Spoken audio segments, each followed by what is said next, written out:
नमस्कार, आप देख रहे हैं 4 PM और मैं हूं आपके साथ निधि तिवारी। एक और अयोध्या में राम मंदिर प्राण प्रतिष्ठा के कार्यक्रम जारी है। 22 जनवरी को मंदिर का उद्घाटन होना है, तो दूसरी ओर ज्योतिष पीठाधीश्वर शंकराचार्य स्वामी अविमुक्तेश्वरानंद अपनी बात पर अड़े हुए हैं और लगातार वो अपनी नाराजगी जाहिर कर रहे हैं और मंदिर की प्राण प्रतिष्ठा धर्म और शास्त्र सम्मत नहीं हो रही है। इसको लेकर लगातार वो आवाज उठा रहे हैं और अब एक बड़ी खबर सामने आई है कि शंकराचार्य स्वामी अविमुक्तेश्वरानंद ने श्री राम जन्मभूमि तीर्थ क्षेत्र ट्रस्ट को एक पत्र लिखा है। 2 पन्नों के पत्र में एक के बाद एक 6 बिंदुओं पर कई सवाल उन्होंने खड़े किए हैं। ट्रस्ट से इस पत्र का जवाब देने का उन्होंने आग्रह भी किया है और उन्होंने ट्रस्ट को पत्र लिखकर रामलला की मूर्ति को लेकर कई सारे सवाल खड़े किए हैं और नई बहस को जन्म दे दिया है।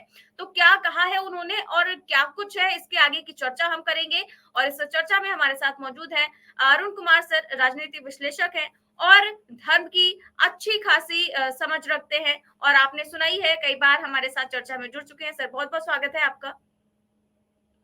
तो सर, सबसे पहले मैं ये चिट्ठी जो है वो पढ़ देना चाहूंगी जो अविमुक्तेश्वरानंद सरस्वती जी ने लिखी हुई है। तो उन्होंने लिखा हुआ है कि कल समाचार माध्यमों से ये ज्ञात हुआ कि रामलला की मूर्ति किसी स्थान विशेष से राम मंदिर परिसर में लाई गई है और उसी की प्रतिष्ठा जो है वो निर्माणाधीन मंदिर के गर्भगृह में की जानी है। एक ट्रक भी दिखाया गया जिसमें वो मूर्ति लाई जा रही है। बताया गया कि इससे ये अनुमान होता है कि नवनिर्मित श्री राम मंदिर में किसी नवीन मूर्ति की स्थापना की जाएगी, जबकि श्री रामलला विराजमान तो पहले से ही परिसर में है। यहाँ प्रश्न ये उठता है कि यदि नवीन मूर्ति की स्थापना की जाएगी तो श्री रामलला विराजमान का क्या होगा। अभी तक राम भक्त यही समझते थे कि ये नया मंदिर श्री रामलला विराजमान के लिए बनाया जा रहा है, पर अब किसी नई मूर्ति के निर्माणाधीन मंदिर के गर्भगृह में प्रतिष्ठा के लिए लाए जाने पर आशंका प्रकट हो रही है कि कहीं इससे श्री रामलला विराजमान की उपेक्षा न हो जाए। याद रखिए, ये वही रामलला हैं जो अपनी राम जन्मभूमि पर स्वयं प्रकट हुए हैं, जिसकी गवाही मुस्लिम चौकीदारी ने भी दी है, जिन्होंने जाने कितनी परिस्थितियों का वहां पर प्रकट होकर डटकर सामना किया है, जिन्होंने सालों साल टेंट में रहकर धूप वर्षा और ठंड सही है, जिन्होंने न्यायालय में स्वयं का मुकदमा लड़ा और जीता है। तो इस तरह से उन्होंने और भी तमाम पॉइंट्स रखे हैं, वो आप देख सकते हैं कि किस तरह से पत्र में लिखा हुआ है। तो क्या कहेंगे सर कि अविमुक्तेश्वरानंद जी सवाल उठा रहे हैं कि आखिर वो मूर्ति का क्या हुआ और क्या वो मूर्ति अगर रहेगी गर्भगृह में तो क्या दूसरी मूर्ति का रहना वहां पर उचित है। इन सब का उन्होंने जवाब मांगा है। इन सब पर आपकी क्या राय है? मैंने आपके प्रोग्राम में शायद पहले भी कहा है कि गर्भगृह में जो शास्त्रीय नियम है वो नियम एक मूर्ति का है। और ये प्रश्न मैंने बहुत पहले उठाया था सोशल मीडिया पर कि जो मूर्ति 70 वर्ष पुरानी जो मिली थी हमें 1949 में, वो मूर्ति की प्रतिष्ठा होनी थी। अब जब ये बदला गया ट्रस्ट, जिसमें कि हमारे महामंत्री आए नए वाले चंपत राय जी, तो इस मूर्ति को बनाने का विचार आया। और जैसा कि सर्वविदित है कि नई मूर्ति जो बनाई गई वो मैसूर के कलाकार हैं अरुण करके, उन्होंने ये मूर्ति बनाई है, 51 इंच ऊंची है। इस मूर्ति को अचल मूर्ति के रूप में स्थापित किया जाएगा और जो पहले वाली मूर्ति है उसको उत्सव मूर्ति के रूप में रखा जाएगा। और दोनों मूर्तियां साथ साथ ना होकर आमने सामने होगी, मतलब एक लेफ्ट में होगी एक राइट में होगी, ताकि भक्तगण अगर जाते हैं, वैसे तो गर्भगृह में सभी को जाने की अनुमति होती नहीं है, और अगर कोई जाता है गर्भगृह में पूजा के लिए तो उनको दोनों मूर्तियों के दर्शन हो सके। एक शास्त्रीय नियम ये है कि किसी भी मंदिर में किसी एक भगवान की 3 मूर्तियों की पूजा नहीं हो सकती। और उसका कारण ये है कि महाराष्ट्र में जैसे सर्वविदित है सभी को कि गणेश जी की मूर्ति वहां पर पूजी जाती है। गणेश जी के वहां मैक्सिमम सिद्ध पीठ हैं, और किसी भी मंदिर में गणेश जी की 3 मूर्तियां नहीं है, चाहे वो अर्धपीठ हो चाहे वो पूर्ण पीठ हो। अब सवाल ये उठता है जो शंकराचार्य जी ने उठाया, सरस्वती जी ने, वो बिल्कुल उचित है और शास्त्रीय है। जब हमारे शास्त्रों ने हमें अनुमति ही नहीं दी, हमारे वेद शास्त्रों ने हमें अनुमति नहीं दी, तो वेद शास्त्र बड़े या ट्रस्ट बड़ा? पहली बात। दूसरी बात यह है कि जो उसके ज्ञाता हैं, जो उसके एक्सपर्टाइज हैं, वो है शंकराचार्य जी, हम नहीं हैं। हम तो उनके अनुयायी हैं, हमने उतने शास्त्र नहीं पढ़े। ये मेरा सौभाग्य है कि मैंने उन शास्त्रों का अध्ययन किया हुआ है, और मेरे पास आज की तिथि में एक ऐसा दस्तावेज है जो 158 पृष्ठों का है, और वही दस्तावेज शंकराचार्य जी के पास भी है, और मात्र उसमें मंदिर की पृष्ठभूमि सारी लिखी गई है। उदाहरण पे मैं आपको एक दो चीजें पढ़ देता हूं, फिर मैं अपनी बात पर वापिस आता हूं। जैसे उसमें कहा गया कि शुक्राचार्य जी ने 64 कला कही है, 64 कला संपूर्ण थे भगवान कृष्ण, और संदीपनी आश्रम में उन्होंने ये कलाएं सीखी थी, 64 विद्या। जैन सूत्रों में समुद्रपाल ने 72 कला गिनी है। काम शास्त्र में यशोधर ने 64 कही है, जिनके अव्यतर से भेद से 512 कला दी हैं। ललित विस्तार में 64, काम सूत्र में 27, श्रीमद् भागवत में 64 कही है। मालाकार मतलब माली। अब आप अगर मंदिर जाएं तो वहां पर आप हरा भरा मैदान भी देखेंगे बैठने के लिए, जिसको आंगन कहा जाता है। और उसके बाद क्या कहा? लोहकार, लोहकार मतलब लोहा, जिनकी जरूरत पड़ती है। शंखकार, जो शंख के आभूषण बनाने वाला होता है। स्वर्णकार, जो सुनार होता है, जो बनाता है सोने के ऑर्नामेंट भगवान को सज्जा करने के लिए। और कहा कुलेंद्र, कुलेंद्र कहते हैं जुलाहा को। और क्या कहा? और कहा कुंभकार, कुम्हार को। केशकार, कसेरा। सूत्रधार और चित्रकार। इस तरह कलाओं में विविध हुनर का समावेश किया जाता है। नृत्य, गीत, वादिन, ये सब कला कला है। महाभारत में विश्वकर्मा को 1000 शिल्प का सृष्टा कहा गया है, मतलब 1000 कलाओं के जो विश्वकर्मा जी हैं वो सृष्टा हैं, उनके जनन करता है वो। तो अगर इन सब बातों को हम देखें तो मेरे पास बहुत सारा विवरण है। धातु खंड के 3 वर्ग: कृषि, जल, खनिज, खेती करना, जल बांध बनाना, जमीन में से खनिज द्रव्य खोद कर निकालना, ताकि जो प्रतिष्ठा में काम आने वाली वस्तुएं हैं वो नेचुरल हो, अपनी वास्तु स्थिति में हो। कोई भी हम पदार्थ जो भगवान को भेंट करते हैं वो जूठा नहीं होता, उसका कोई प्रयोग नहीं करता। तो इसका जो पौराणिक और शास्त्रीय महत्व है वो शंकराचार्य जी ने बहुत अच्छे ढंग से समझाया है, क्योंकि उन्होंने वृद्ध शास्त्र, मतलब जो विस्तार से शास्त्र है, मैं वो पढ़ा है।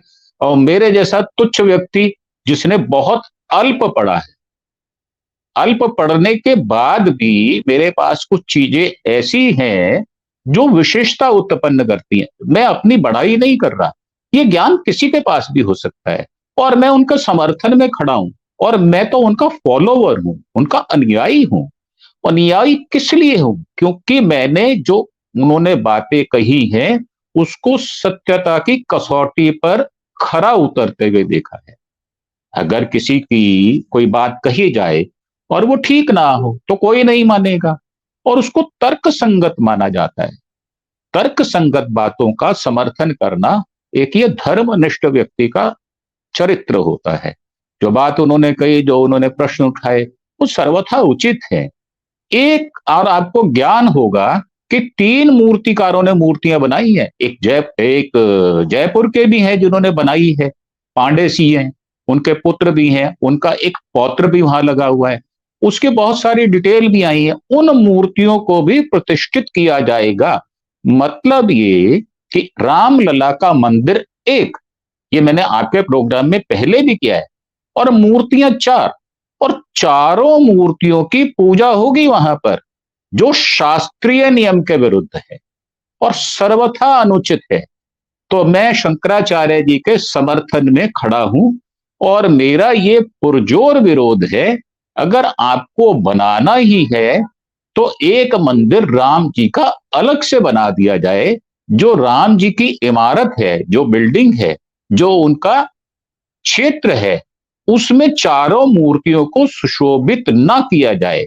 एक मूर्ति गर्भगृह में होनी चाहिए और एक मूर्ति जिसकी हम पूजा अर्चना करते हैं, जिसका श्रृंगार करते हैं, क्योंकि विष्णु भगवान श्रृंगार के भी देवता हैं, इसलिए हम उनका श्रृंगार करते हैं। उसमें बहुत सारी वस्तुएं होती हैं, उसका मैं विवेचन नहीं कर रहा, पर मेरा यह कहना है कि 4 मूर्तियों की पूजा और गर्भगृह में 2 मूर्तियां रखना, यह सर्वथा अनुचित है। मैं उनका समर्थन करता हूं। जी जी, बिल्कुल ठीक कहा आपने। सही से बता दिया कि किस तरह से मूर्ति वहाँ पे स्थापित करनी चाहिए। और जी लेकिन आपको लगता है कि जो मोदी जी हैं, जो बीजेपी है या फिर जो राम मंदिर ट्रस्ट है, वो शंकराचार्यों की इस चिट्ठी का जवाब देगा, या फिर वो उचित समझेगा इस बात का जवाब देना और उनकी बात मानेगा? बिल्कुल नहीं मानेगा, बिल्कुल नहीं मानेगा। और क्यों मानेगा? एक व्यक्ति प्रस्थान के लिए अपने घर से निकलता है, उसको पता है मुझे 10 दिन रहना है, तो एक बड़ी सी अटैची लेके जाता है, 10 दिन के कपड़े लेके जाता है। उसको यकायक बता दिया जाए कि आपका प्रोग्राम तो सिर्फ मात्र 2 दिन का है, तो क्या उसके घर में छोटी अटैची होगी? तभी तो लेके जाएगा ना वो। आप देखें, जब इतना सारा प्रोग्राम हमने बना दिया, उसके अनुसार हमने व्यवस्था कर ली, पैसे का प्रबंध कर दिया, खर्चा हो रहा है, और मैंने तो एक चैनल में कहा है कि अयोध्या में खर्च होने वाला जो पैसा है वो 86,000 करोड़ रुपया है, जो कायाकल्प हो रहा है। और ये उन्होंने खुद माना है। 900 करोड़ रुपए की दरकार थी, 3200 करोड़ रुपया आया। जो प्रथम चरण का रामलला मंदिर है वो तो उसका ब्याज से बन रहा है। बाकी जो खर्चा इंफ्रास्ट्रक्चर में जो कर रहे हैं, और गवर्नमेंट इसके अंदर पूरी तरह इन्वॉल्व है, जो हमारे लोकतंत्र के लिए बिल्कुल भी उचित नहीं है। धर्मतंत्र में उचित है, परंतु हम तो लोकतंत्र में विश्वास रखते हैं। तो मोदी जी या ट्रस्ट क्यों मानेगा उनकी बातों को? उनको तो एक लहर चलानी है, मोदीमय बनाना है वातावरण, राममय नहीं बनाना। राममय जो वातावरण है, उसकी आड़ में मोदीमय ये वातावरण किस लिए बनाया जा रहा है कि 2 महीने पश्चात या 1 महीने पश्चात चुनाव आयोग इसकी एक नोटिफिकेशन निकालने वाला है, और इस वातावरण को भुनाने के लिए ये सबसे उचित वातावरण है, इसलिए नहीं मानेगा। जी बिल्कुल ठीक कहा आपने। तो आप भी ये कह रहे हैं और तमाम जो शंकराचार्य हैं वो भी यही कह रहे हैं कि जो 22 जनवरी का ये जो कार्यक्रम किया जा रहा है, क्योंकि मंदिर पूरा नहीं बना है, इसीलिए प्राण प्रतिष्ठा नहीं हो सकती, इसे शास्त्र सम्मत नहीं माना गया है। लेकिन जो जगत गुरु है राम भद्राचार्य, वो कह रहे हैं कि जी प्राण प्रतिष्ठा के लिए मंदिर का पूरा बनना जरूरी नहीं है। अगर इस आधार पर कोई विरोध कर रहा है तो वो मूर्ख है और उन्हें शास्त्रों का ज्ञान नहीं है। ये उन्होंने आज इंटरव्यू के दौरान कहा है एबीपी न्यूज पर। और ये भी कहा है कि गर्भगृह का निर्माण हो चुका है और यहीं पर रामलला को विराजमान होना है, और ये हिस्सा बन गया है, इसीलिए प्राण प्रतिष्ठा का शिखर निर्माण से कोई लेना देना नहीं है। इस पर क्या कहेंगे आप? जी मैं आपको बता देता हूं इसमें भेद क्या। इसमें भेद ये है कि जो मूर्तियां या जो शिवलिंग, जो हमारे 12 ज्योतिर्लिंग है, जब द्वारका वाला बनाया गया था सोमनाथ का मंदिर, तो वो स्वयंभू शिवलिंग है, जहां पर स्वयंभू होता है, जहां पर मूर्तियां गढ़ी नहीं जाती। अगर उनको स्थापित करना हो तो फिर मंदिर के शिखर की आवश्यकता होती है।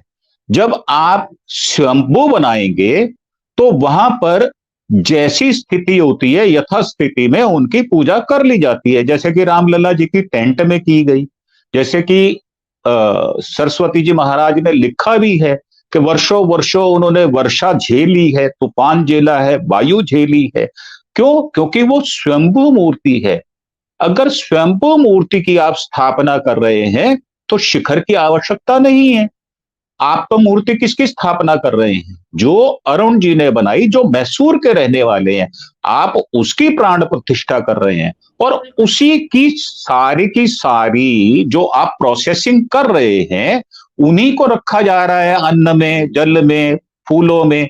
तो उन्हीं की पूजा की जा रही है और उसके ऊपर एक मूर्ति और रखी जाएगी। दो तो गर्भगृह में है और एक मेन मंदिर जहां पर आम दर्शनार्थी दर्शन करते हैं, एक मूर्ति वहां भी रखनी जानी है। अभी तो यह गर्भगृह की बात चल रही है। तो 3 मूर्तियां तो आपके सामने आ गई और चौथी मूर्ति भी लगाई जाएगी। मैं आपको एक वास्तु शास्त्र का एक थोड़ा सा पढ़ के बता देता हूं कि मेरे पास कितना मेटीरियल है। वास्तु शास्त्र शिल्प और स्थापत्य की व्याख्या, वास्तु स्थापत्य और शिल्प शब्द की स्पष्ट व्याख्या के अभाव में उनका मिश्र स्वरूप समझकर भाषा प्रयोग हम करते हैं। हमें पता नहीं है असल में कि वास्तुशास्त्र होता क्या है, किंतु वास्तुशास्त्र जिनके सर्व के विस्तृत अर्थ में, जिनके अर्थ विस्तृत हैं, उसके अंतर्गत स्थापत्य और स्थापत्य के अंतर्गत शिल्प आते हैं। वास्तुशास्त्र, स्थापत्य, शिल्प। वास्तुशास्त्र में देशपथ, नगर, दुर्ग, सरोवर आदि, जलाशय, उद्यान, वाटिका, आराम स्थल, राजप्रसाद, देव प्रसाद, सामान्य ग्रह, शल्य ज्ञान, शिरा ज्ञान, भूमि परीक्षा आदि सर्व विद्या के शास्त्र को वास्तु शास्त्र कहते हैं। अब आप बताएं कि जो लोग कुतर्क करते हैं कि मंदिर में वास्तु का क्या काम, मैं आपको एक भगवान की एक ऐसी दुर्लभ आपको चीज दिखाता हूं। मैंने पहले भी किसी को दिखाई है, वो शायद किसी ने नहीं देखी होगी, जिसमें ज्योतिष का भी काम आता है और सूक्ष्म ज्योतिष का काम आता है। और उसमें यह कहा जाता है कि अगर ज्योतिष से उसको कोरिलेट ना किया जाए तो भगवान की प्रतिष्ठा में बहुत सारी बातें रह जाती हैं। 1 मिनट आप रुकें।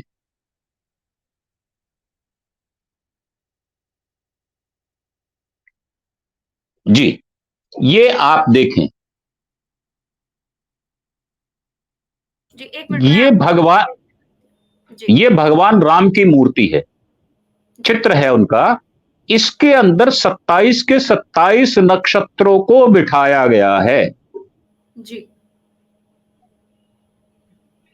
ये मैंने अपने मन से तो नहीं बनाई, बिल्कुल। ये मेरा बनाया हुआ कोई मकान या घर तो नहीं है। भगवान का स्वरूप है, मुझे कोई हक नहीं है मैं उनको छेड़छाड़ करूं। तो हर एक नक्षत्र का एक स्थान होता है। आपके ही प्रोग्राम में शायद मैंने कहा था कि 30 डिग्री का एक नक्षत्र होता है और हमारी 13 डिग्री 20 मिनट का एक नक्षत्र होता है और एक राशि 30 डिग्री की होती है। पूरी पृथ्वी 360 डिग्री होती है। तो 3 डिग्री 20 मिनट का जो नवांश हम ढूंढते हैं वो स्थिर नवांश ढूंढते हैं और स्थिर लगन ढूंढते हैं। और मेरे जैसा व्यक्ति स्थिर नवांश और ढूंढता है। 3 डिग्री 20 मिनट को भी 9 भागों में बांट देता है। यह बहुत सूक्ष्म ज्ञान है। इस सूक्ष्म ज्ञान से जो भी खिलवाड़ करेगा, चाहे वो कितने ही उच्च पद पर हो, उसका विरोध होगा। और जो विरोध हो रहा है वो अकारणीय नहीं है, वो शास्त्र सम्मत है, उसके तर्क संगत कारण है। और ये जो 3 मूर्तियां स्थापित आपके सामने, अब आप हिसाब लगा के देख लें, 3 मूर्तियां तो आपके सामने आ गई, अभी एक मूर्ति और आने वाली है। वो कैसे आएगी वो आपको बाद में पता चलेगा। तो अगर आप कहें मेरे पास बहुत सारी डिटेल है, मेरे पास इस मंदिर से संबंधित एक ऐसा दस्तावेज है जो हमारे शंकराचार्यों के पास है और वो शास्त्र सम्मत है।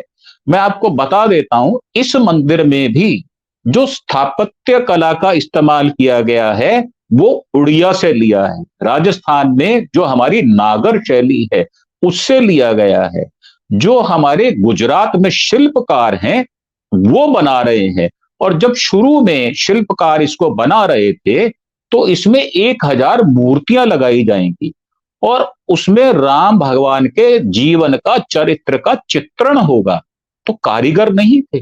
कारीगर जो मिले हैं अभी वो करीब 3-4 साल से या 2.5 साल से अनवरत काम कर रहे हैं। और आज भी जो पत्थर घड़े जा रहे हैं वो लगने में 1-1.5 वर्ष लगेगा।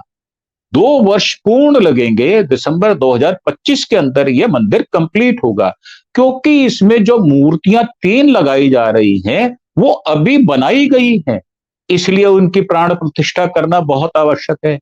और ये कहना कि इसमें शिखर की आवश्यकता नहीं है, इसमें गुंबद की आवश्यकता नहीं है, तो कोई अपने सर के ऊपर अगर पगड़ी पहन ले तो उसके ऊपर भी कोई चीज पहनता है क्या वो? ये तो वही बात हो गई। तो विषय का मजाक ना बनाकर वास्तु स्थिति में अगर हम बात करें तो मुझे लगता है वो ज्यादा उचित होगा और हम अप टू द मार्क बात करें, हम विषय को भटकने ना दें। जो विषय है वो ये है कि जब उन्होंने विरोध किया तो उनके विरोध का आधार क्या है, और आधार मैंने आपको समझाया है। जी। जी सर, बहुत-बहुत शुक्रिया सर, बहुत अच्छे से आपने सब और भी कुछ कुछ समझाया है। देखिए निधि जी आपके पास बहुत अच्छा चांस है, आप मुझसे और भी क्रॉस क्वेश्चन कर सकते हैं कि उनके विरोध के एक कारण नहीं है, और बहुत सारे कारण मैं अभी भी गिना सकता हूं। जी, परंतु जो विषय है वो आज का ये है कि जब सरस्वती महाराज जो शंकराचार्य हैं अगर वो विरोध करते हैं तो वो जी, अकारण है या कारण सहित है। आपने इतना बड़ा लेटर उनका दिखाया, क्या वो लोगों के पास नहीं है, सरकार के पास नहीं है, ट्रस्ट के पास नहीं है? ट्रस्ट सब कुछ जानता है। जानते बूझते हुए जब हम किसी परिस्थिति का अनुचित लाभ लेना चाहते हैं तभी हम उसमें जल्दबाजी करते हैं। मैंने पहले भी कहा है कि इस तरह के जो व्यापक मंदिर बनते हैं उनमें कम से कम 4 वर्ष से लेकर 8 वर्ष लगते हैं। और बहुत सारे मंदिर तो ऐसे हैं, जैसे तिरुपति जी का मंदिर है, उनको तो 20-20 वर्ष लगे हैं। क्यों लगे? इसीलिए लगे कि वो संपूर्णता के रूप में सामने आए, उसमें कोई त्रुटि ना हो और किसी भी विषय में ना हो। अभी तो जानकार लोग सिर्फ इतना ही जान पाए हैं कि ज्योतिष और वास्तु और कर्मकांड ये इनकी डिटेल आई है। अभी इनके अलावा जो मंत्र जाप होते हैं, जब हम दर्शन करने जाते हैं तो हम भगवान की शक्ति का सूत्रपात पाते हैं। भगवान पर जब हम दृष्टि डालते हैं तो ऐसा माना जाता है हमारे शास्त्रों में कि भगवान भी हमको निहारते हैं। ये बिल्कुल ऐसा होता है जो दृश्य और दृष्टा का संबंध होता है। तो उनकी जो वाइब्रेशन पॉजिटिव होती हैं वो हम लेकर आते हैं और हमारी नेगेटिव वाइब्रेशंस भगवान को पास हो जाती हैं। इसीलिए जो त्रिमाला जी का मंदिर है, जो वेंकटेश जी का मंदिर है, या जो बद्री मंदिर है, वहां पर बहुत नजदीक आपको भगवान के नहीं जाने दिया जाता, ताकि कोई जो इस तरह की वाइब्रेशंस होती हैं उससे मूर्ति को कोई क्षति ना हो। बहुत नियम है। आप मुझे कहेंगी तो मैं 2 घंटे का प्रोग्राम आपको दे सकता हूं और बहुत विस्तार से दिया जा सकता है और शास्त्र सम्मत है। मैं आपको बता सकता हूं कि कौन से पुराण में कौन सी व्याख्या कौन से पेज नंबर में किस श्लोक के साथ की गई है। मेरे पास सारी उपलब्ध हैं, परंतु मैंने अभी उनको भेद अभी दिया नहीं है। और ये भेद मेरे पास नहीं, ये जो बनाने वाले हैं इस मंदिर के कर्ता धर्ता हैं उनके पास भी है। परंतु वो इस जल्दबाजी में है कि मंदिर पूर्ण हो जाए और वातावरण राममय के अंतर्गत मोदीमय हो जाए। जी। बिल्कुल सर, बिल्कुल यही कारण है, क्योंकि अब चुनाव बेहद नजदीक है और फायदा उठाना ही है, क्योंकि 22 तारीख को अब प्राण प्रतिष्ठा होगी और 25 को ही पीएम मोदी अपनी चुनावी जनसभाओं का आगाज भी कर रहे हैं गौतम बुद्ध नगर से। तो जाहिर तौर पर वो राम मंदिर का बखान ही करेंगे और अपनी सारी रैलियों में पूरा क्रेडिट खुद को देने की पूरी कोशिश करेंगे, और इसीलिए ये सारा कुछ इतनी जल्दबाजी में हो रहा है कि अभी तक कुछ भी ना मंदिर पूरा बना है, ना ही किसी इतनी सारी जो संशय है, अभी तक उनका कोई समाधान निकला है, लेकिन प्राण प्रतिष्ठा करनी है तो करनी है। बहुत बहुत शुक्रिया सर आपका सारी जानकारियों के लिए। आगे फिर से आपसे जुड़ेंगे और फिर से खूब सारी जानकारियां लेंगे। नमस्कार सर। धन्यवाद। तो आप देख रहे हैं कि किस तरह से शंकराचार्य ने फिर से सवाल उठाए हैं जो रामलला की मूर्ति है उसको लेकर, कि क्या एक ही गर्भगृह में दो मूर्तियां हो सकती हैं क्या। जाहिर तौर पर आपको ये चर्चा पसंद आई होगी, कैसी लगी हमें कमेंट बॉक्स में जरूर बताइएगा। साथ ही साथ चैनल को सब्सक्राइब भी करिए और ज्वाइन भी। नमस्कार।